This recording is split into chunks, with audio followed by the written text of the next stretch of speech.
Rukun Islam.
Wis diaturke ya, wis diaturke mau lagu yang bernapaskan religi ya ngono ya rukun Islam ya atur nuwun mergo iki pentase ning Ponorogo iki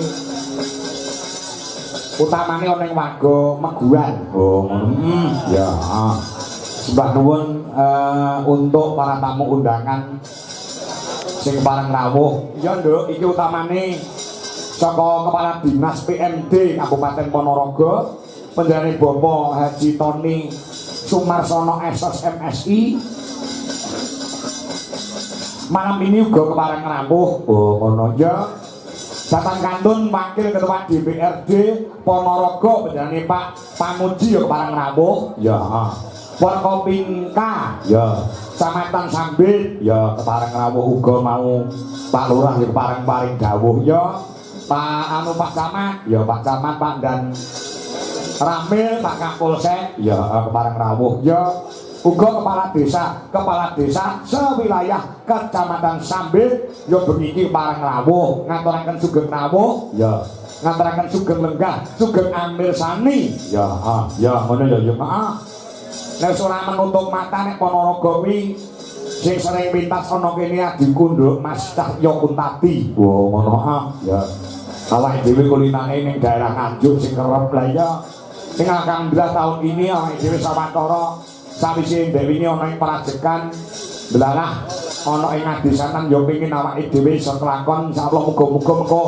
iso nulari lurah-lurah liyane ana ing Ponorogo. Oh ya kesoke dawuh ya Saiki ana bintang tamune, ana Mas Gareng saka Wonosobo. Oh, Wonosobo. Ya. Iki wajah baru ning Ponorogo. Ya. Ponorogo iki dijajah karo Gareng Tralala. Ya. Terus Gareng Jajah. Ya. Gareng Sumar Bagyo Semarang. Lah iki Gareng sing lagi pisanan mlebu ana ing wewengkon Ponorogo. Awas, golek nganti ora lucu tak bong. Ojo ora. Iki lagi manten anyar lho. Apa ya? Ya. Arek iki lagi manten anyar kudu yo rada semangate luar biasa. Yo, terang nuntung ndak dong. Yo, selamat biasane, Dok.